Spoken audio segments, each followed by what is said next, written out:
안녕하세요. 반갑습니다. 건강나무입니다. 다음 주 장이 시작되면서 이제 루시드는 나스닥 100에 나오게 되면서 앞으로 루시드가 가야 할 방향성에 대해서 생각해볼 계기가 될 것으로 보이는데요. 이제 다시 한번 나스닥 100에 들어가기 위해서는 진짜로 루시드가 실적과 성장성으로 보여줘야만 나스닥 100에 선정되어 편입될 것으로 보이고, 그렇게 되기 위해서는 루시드는 과거보다 앞으로가 더 중요할 것으로 보입니다. 그래서 오늘 금요일 시장에서 매도세는 아마도 나스닥 100에 편입되었던 빠져나온 물량으로 봐도 될 것으로 보입니다. 일단 나스닥 100에 편입되는 조건은 매년 12월 셋째 주 금요일에 공식적으로 재조정되고, 당연하게도 이때 대부분의 기업의 편입이 이루어지게 되죠. 그러나 기업이 인수되거나 그 해에 기업 규모가 너무 작아지는 등 주식이 지속적으로 적격 기준을 충족하지 못할 경우 지수 변경이 발생할 수 있고, 역사적으로 약 10%의 기업이 매년 나스닥 100에서 교체되고, 일반적으로는 비교적 소규모 기업들이 해당하기 때문에 교체가 되더라도 나스닥에 받는 영향은 적죠. 일단 루시드가 나스닥 100 영향에 벗어나게 되면서 루시드 주식의 주가가 자유롭게 움직이거나 즉각적으로 큰 변화를 겪는다는 의미는 아니지만, 앞으로 내년에 있을 금리 인하와 더불어 내년에 루시드의 실적 부진에서 어느 정도 해결이 되어 실적이 점진적으로 올라가고 긍정적인 발전이 되어 루시드의 성장 전망이 올라갈 경우 앞으로 루시드의 주가의 상황은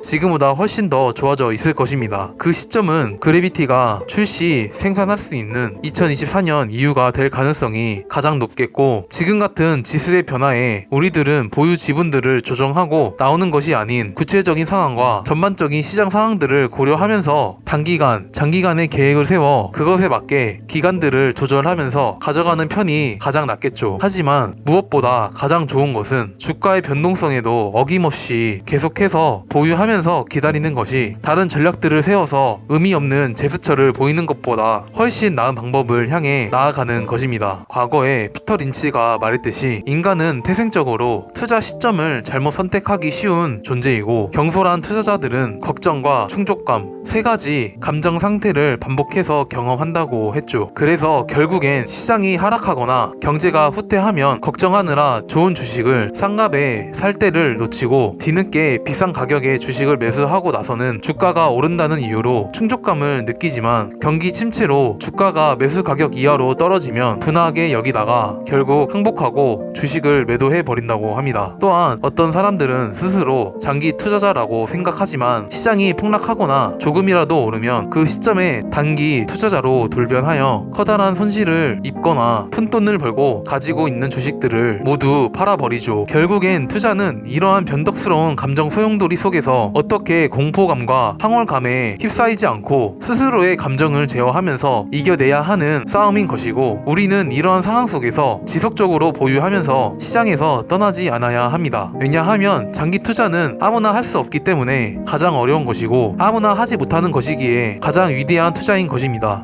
그러한 증거들은 과거에 보여주었던 투자의 대가들의 자산들을 보면 답이 나오죠. 시장은 항상 변덕스러웠고 항상 투자자들을 공포와 환희 속에 빠지게 할 것이고, 지금까지 그래왔고 앞으로 역사적으로 항상 그럴 것입니다. 그래서 우리는 지금 같은 과도기적인 시점에서 절대로 흔들리지 않고 우리가 나아가고 있는 미래와 방향성을 믿고 그대로 유지하고 앞으로 나아간다면 우리가 바라볼 수 있는 미래에 도착해 있을 것입니다. 시청해주셔서 감사드리고 구독, 좋아요, 알람 설정 부탁드리겠습니다.